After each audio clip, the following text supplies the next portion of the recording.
فأعوذ بالله من الشيطان الرجيم. بسم الله الرحمن الرحيم. سبحان الذي أسرى بعبده ليلا من المسجد الحرام إلى المسجد الأقصى الذي باركنا حوله لنريه من آياتنا. صدق الله العظيم. وقال عليه الصلاة والسلام: المؤمنون هينون لينون كالجمل الآلف إن قيل انقاد وإن أنيق على صخرة استناق، أو كما قال عليه الصلاة والسلام. میرے بھائیو محترم بزرگوں دوستو، سیرت طیبہ کے عنوان سے متعلق بات چل رہی ہے. حضور اکرم صلی اللہ علیہ وسلم کا طائف سے واپس آنا اور آپ علیہ السلام کو اللہ رب العزت نے معراج کے اوپر بلانا. کہ آپ کو جو معراج کے اوپر بلایا گیا اس کا تذکرہ چل رہا ہے. حضور اکرم صلی اللہ علیہ وسلم ایک رات کے اندر مسجد حرام سے مسجد اقصی اور مسجد اقصی سے بیت المعلی، عرش معلی، سدرۃ المنتہی، صریف الاقلام، یہ سارے مقام علیہ السلام نے ایک ہی رات میں دیکھی.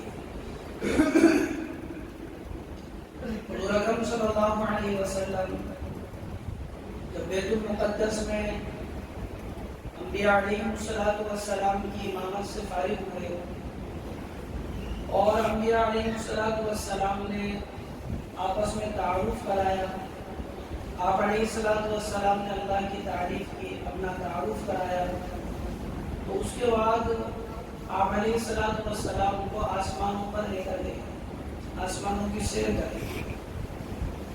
اس واقعے کے دو پہلو ہیں. ایک ہے مسجد حرام سے مسجد اقصی تک، یہ ایک سفر ہے، اور پھر مسجد اقصی سے آسمانوں کے اوپر کا سفر، یہ دوسرا پہلو اس واقعے. اب یہ جو واقعہ ہے اس کا یہ دوسرا پہلو شروع ہے کہ آپ علیہ السلام جب نماز سے فارغ ہوئے تو روایتوں کے اندر آتا ہے کہ آپ کو جس سواری سے مسجد حرام سے لایا گیا جسے غلاب کہا جاتا ہے، اسی سواری سے آپ کا آگے کا سفر طے ہوا. اور بعض روایتوں میں آتا ہے جنت الفردوس سے ایک سیڑھی لائی گئی، یاقوت، زبرجد اور دیگر ہیرے اور جواہرات سے بنی ہوئی، جس کے دائیں بائیں اوپر نیچے فرشتے ہیں. آپ علیہ السلام فرماتے ہیں کہ میں نے اس سیڑھی کو دیکھا کہ انتہائی خوبصورت، انتہائی حسین اور جمیل، ایسی سیڑھی کسی نے دیکھی نہیں. دونوں طرح کی روایت ہے. آپ علیہ السلام فرماتے ہیں کہ مجھے سیڑھی کے اوپر چڑھایا گیا، حضرت جبریل میرے ساتھ ہیں. آپ علیہ السلام حضرت جبریل پہلے آسمان کے اوپر پہنچتے ہیں. پہلے آسمان کے دروازے کو حضرت جبریل نے کھٹکھٹایا. اس آسمان کے دروازے کا نام ہے حفظہ. یہاں جو فرشتہ مقرر ہے اس کو اسماعیل کہتے ہیں. روایتوں میں آتا ہے یقال لہ اسماعیل، اس کا نام اسماعیل ہے. جبریل آسمان کے دروازے کو کھٹکھٹا رہے ہیں. فرشتے نے پوچھا من ھذا، کون ہے؟ کہا کہ میں جبریل ہوں. ومن معک، آپ اکیلے ہیں یا آپ کے ساتھ کوئی اور بھی ہے؟ فرمایا میرے ساتھ محمد صلی اللہ علیہ وسلم تشریف لے کر آئے. وہ فرشتہ کہنے لگا وقد ارسل الیہ، کیا ان کو بلانے کے لیے، ان کی طرف پیغام کے لیے کیا آپ کو بھیجا گیا تھا، ان کو بلایا گیا ہے یہاں پر؟ جبریل نے کہا کہ ہاں ان کو بلایا گیا ہے، یہ معزز مہمان ہیں. یہ تو وہ مہمان ہیں کہ جو مقام ان کو دیا گیا ہے وہ تو کسی کو دیا ہی نہیں گیا. ہاں ان کو بلایا گیا ہے. اس فرشتے کے بارے میں آتا ہے اس فرشتے کی ماں تحتی کے اندر 12,000 فرشتے ہیں. اسے اسماعیل کہا جاتا ہے. اور ان میں سے ہر ایک فرشتے کی ماں تحتی میں 12,000 فرشتے ہیں. آپ علیہ السلام کے لیے پہلے آسمان کا دروازہ کھولا گیا. آپ اور جبریل جیسے ہی اندر داخل ہوئے ہیں تو فرشتوں نے کہا مرحبا مرحبا، خوش آمدید، تشریف لائیے، بہت اچھا کیا آپ آ گئے، آپ کا آنا بڑا مبارک ہے. اللہ کے نبی علیہ السلام فرماتے ہیں کہ میں نے وہاں پر دیکھا کہ وہاں پر آدم علیہ السلام موجود ہیں. حضرت جبریل نے حضرت آدم کا تعارف کرایا کہ یہ آدم ہے جو تمہارے والد ہیں، کیونکہ آدم تو تمام انسانیت کے والد ہیں. آپ ان کو سلام کریں. آپ علیہ السلام نے حضرت آدم علیہ السلام کو سلام کیا. حضرت آدم نے جواب دیا کہ آپ پر بھی سلامتی ہو کہ نیک بیٹے اور یہ نیک نبی و صالح آپ کے اوپر بھی سلامتی ہو. حضور اکرم صلی اللہ علیہ وسلم فرماتے ہیں کہ میں نے یہاں پر عجیب بات دیکھی کہ آدم علیہ السلام دائیں طرف دیکھتے ہیں تو خوش ہوتے ہیں، چہرے کے اوپر سرور اور مسرت ہوتی ہے. آپ بائیں طرف دیکھتے ہیں تو رنجیدہ ہوتے ہیں، غم کے آثار آپ کے اوپر ظاہر ہوتے ہیں. بعض روایتوں کے اندر آتا ہے کہ دائیں طرف ایک دروازہ ہے جس سے خوشبو آتی ہے اور بائیں طرف ایک دروازہ ہے جس سے بدبو آتی ہے. فرمایا کہ کیا معاملہ ہے جبریل کہ آدم دائیں طرف دیکھتے ہیں تو خوش ہوتے ہیں، بائیں طرف دیکھتے ہیں تو رنجیدہ ہوتے ہیں. فرمایا کہ تمام انسانیت آدم کی اولاد ہیں. جب دائیں طرف دیکھتے ہیں تو ان روحوں کو اور اپنی ان اولادوں کو دیکھتے ہیں کہ جو جنت میں جانے والے ہیں، تو ایک دل کے اندر سرور ہوتا ہے، خوشی کا احساس ہوتا ہے. اور جب بائیں طرف دیکھتے ہیں تو ان ذریت کو دیکھتے ہیں کہ جو جہنم کی طرف جانے والے ہیں، تو چہرے کے اوپر ایک غم کا اثر ظاہر ہوتا ہے. آپ سلام کریں ان کو. آپ نے سلام کیا، سلام کا جواب دیا. علماء لکھتے ہیں کہ آدم علیہ السلام سے اللہ رب العزت نے کیوں ملاقات کروائی؟ وجہ اس کی یہ تھی کہ آپ کو اشارہ تھا کہ جس طرح حضرت آدم علیہ السلام جنت سے اور آسمان سے اپنے اصلی مقام سے ہجرت کر کر زمین کے اوپر آئے ہیں. اے نبی رحمت للعالمین، ایک وقت ایسا آنے والا ہے، ابھی تو آپ معراج کے اوپر تشریف لائے ہیں، قریب ایسا وقت آنے والا ہے آپ بھی اپنی سرزمین کو چھوڑ کر مکہ المکرمہ سے مدینہ المنورہ ہجرت کر کر جائیں گے. اور ایسا وقت آیا آپ علیہ السلام مکہ المکرمہ سے مدینہ المنورہ ہجرت کر کر جا رہے ہیں، اور آپ کے دل کے اوپر غم ہے، آپ کی زبان کے اوپر الفاظ ہیں. آپ فرمانے مکہ تو کتنا اچھا شہر ہے، ما اطیبک من بلد واحبک الی. یہ مکہ تو کتنا اچھا شہر ہے، کیسا عمدہ شہر ہے، اور مجھے کتنا زیادہ تو محبوب ہے مکہ. اگر میری قوم مجھے نہیں نکالتی، ما سکنت غیرک، میں تیرے علاوہ کہیں بھی سکونت کو اختیار نہیں کرتا، میں تیرے یہیں ٹھہرا رہتا، یہیں مقیم رہتا اگر میری قوم مجھے یہاں سے نہیں نکالتی. آپ مڑتے تھے اور بیت اللہ کو دیکھتے تھے، حتیٰ کہ وہ مقام بھی آیا کہ جہاں پر آپ علیہ السلام ہجرت کر کر عام راستے سے علیحدہ راستے سے جا رہے ہیں، اور اس مقام پر پہنچے ہیں جناب رسول اللہ صلی اللہ علیہ وسلم جہاں پر مکہ اور مدینہ کی سڑکیں مل جاتی ہیں. ادھر دیکھتے ہیں تو مدینہ ہے اور ادھر دیکھتے ہیں تو مکہ ہے، کہ مکے سے آئے ہیں مدینے جا رہے ہیں، اپنا ملک چھوڑ رہے ہیں، اپنا وطن چھوڑ رہے ہیں، دل کے اوپر غم ہے. اور اللہ آیتوں کو نزول فرما رہے ہیں، ان الذی فرض علیک القرآن لرادک الی معاد. محمد صلی اللہ علیہ وسلم آپ اپنا ملک چھوڑ رہے ہیں، ہم جانتے ہیں آپ کو غم ہو رہا ہے، ہم جانتے ہیں آپ کو تکلیف ہو رہی ہے، آپ کے اوپر یہ رنج کا عالم ہے. محمد صلی اللہ علیہ وسلم آپ بے فکر ہو جائیں. وہ ذات جس نے قرآن کی ذمہ داری آپ کے اوپر ڈالی ہے، وہ آپ کو ایک دن مدینے سے فاتح مکہ بنا کر واپس لے کر آئے گا. غم نہ کریں. اب واپس آئے ہیں سناٹ کے اندر. فرمایا کہ حضرت آدم سے ملاقات اس لیے کہ بتانا ہے یہ تو آپ کے والد، لیکن اشارہ ہے کہ ہجرت کریں گے آپ، جیسے آدم آئے ہیں جنت سے، جیسے آپ بھی ہجرت کریں گے. حضور اکرم صلی اللہ علیہ وسلم کی یہاں ملاقات ہوئی. حضرت جبریل نے کہا کہ آگے چلے اللہ کے نبی. آپ علیہ السلام آگے تشریف لے کر گئے. آپ دوسرے آسمان کے دروازے پر پہنچے. حضرت جبریل نے دروازہ کھٹکھٹایا تو اندر سے آواز ہے کہ من ھذا، کہا کہ میں جبریل ہوں. کہا کہ ومن معک، اکیلے ہو یا کوئی تمہارے ساتھ ہے؟ کہا کہ میرے ساتھ محمد صلی اللہ علیہ وسلم تشریف لائے. کہا کہ ان کو بلایا گیا ہے؟ کہا کہ ہاں ان کو بلایا گیا ہے، پیغام بھیجا گیا ہے، یہ آئے نہیں ہے، ان کو تو بلایا گیا ہے. کہا دروازہ کھولا گیا.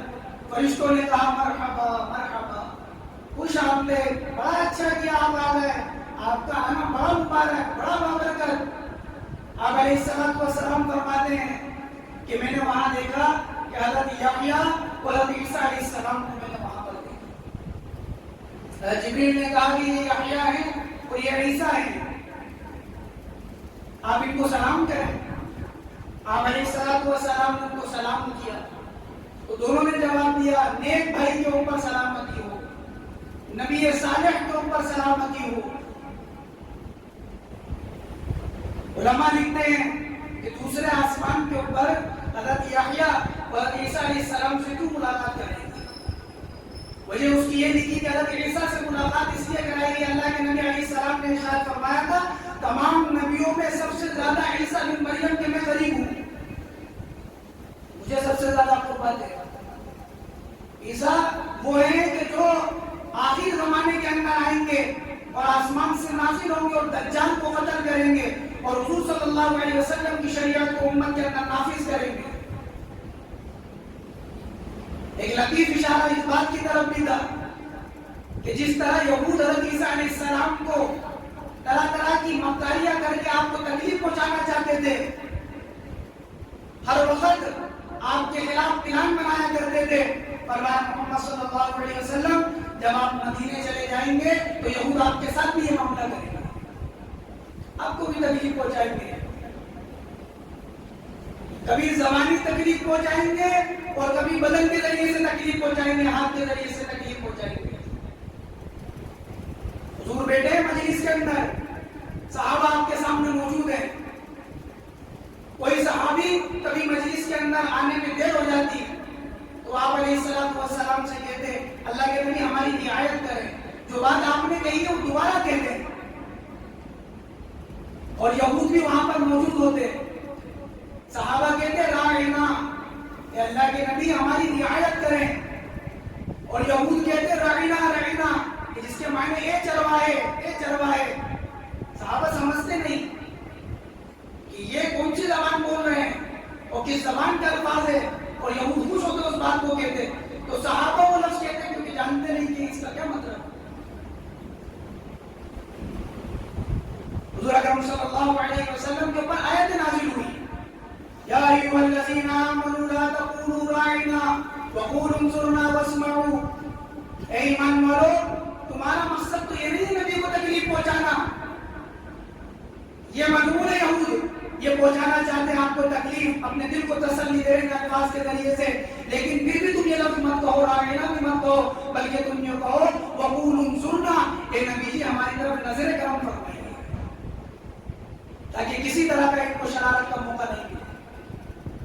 آپ آ رہے ہیں اللہ کے راستے سے، آپ کو گوشت کے اندر زہر ملا کر دیتے ہیں، کس کی شرارت ہے؟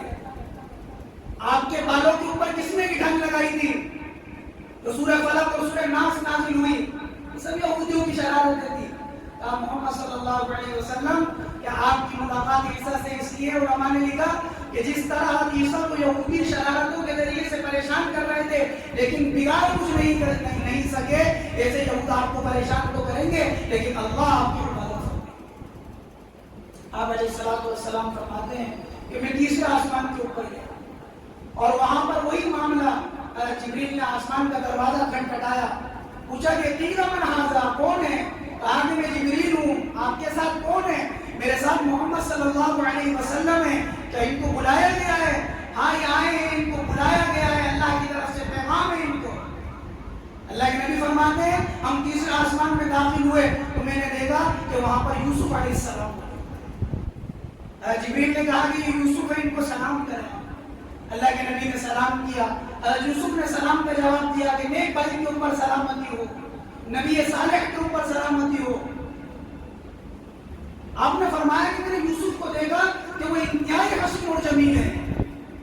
اللہ کی مخلوق کے اندر میں نے دیکھا کہ کوئی ایسا نہیں ہے، یہ خوبصورتی اللہ نے آپ کو عطا فرمائی کہ آپ کو حصول کا ایک بڑا حصہ دیا گیا ہے. وہ قرآن کہتا ہے نا جب مصر کے محل کے اندر زلیخا نے عورتوں کو بلایا تھا کہ تم مجھے ملامت کرتی ہو اس بات کے اوپر کہ میں یوسف پر فریفتہ ہو گئی، آؤ میرے محل کے اندر ایک دسترخوان لگتا ہے اور وہاں سے یوسف کو گزارا جائے گا، تم تو پھل کاٹنا صرف یوسف کو دیکھنا ہے. وہ جیسے یوسف علیہ السلام سے کہا وقالت اخرج علیہم، یوسف ان کے سامنے سے گزرو، فلما رأینہ اکبرنہ وقطعن ایدیہم، وہ جیسے یوسف علیہ السلام گزرے تو عورتیں اپنے پھلوں کو کاٹ رہی تھی، اور قرآن کہتا وقطعن ایدیہم، پھلوں کو کاٹ رہی تھی، پتہ ہی نہیں لگا کہ انگلی کب کٹ گئی۔ قلنا حاشا للہ ما ھذا بشرا، یہ تو کوئی انسان نہیں ہے، تو فرشتہ ہے، نہ اللہ رب کریم، کیا حسن ہے۔ علماء نے لکھا ہے کہ کیا یوسف علیہ السلام کا حسن اللہ کے نبی سے بڑا ہوا تھا؟ فرمایا کہ نہیں۔ روایتوں کے اندر آتا ہے کہ ساری مخلوق میں سب سے زیادہ حسین حضرت یوسف علیہ السلام ہے، لیکن اس بات سے حضور صلی اللہ علیہ وسلم مستثنا ہے، سب سے زیادہ حسین اللہ کے نبی ہے، پھر اس کے بعد ساری مخلوق میں سب سے زیادہ حسین حضرت یوسف علیہ السلام۔ دوسرا جواب علماء نے یہ لکھا ہے کہ ایک خوبصورتی ہوتی ہے صباحت، گورا، ایک خوبصورتی ہے ملاحت، چہرے میں کشش کا ہونا۔ یوسف بھی حسین ہے، اس نے صباحت ملا ہے، اور محمد رسول اللہ بھی حسین ہے، اس نے ملاحت ملا ہے، وہ بھی حسین ہے، یہ بھی حسین ہے۔ میں نے دیکھا کہ یوسف تو انتہائی حسین ہے، ملاقات چل رہی ہے آپ علیہ السلام کی، انبیاء علیہ السلام آسمان پر جا رہے ہیں، اسی سے متعلق انشاءاللہ ایک دفتر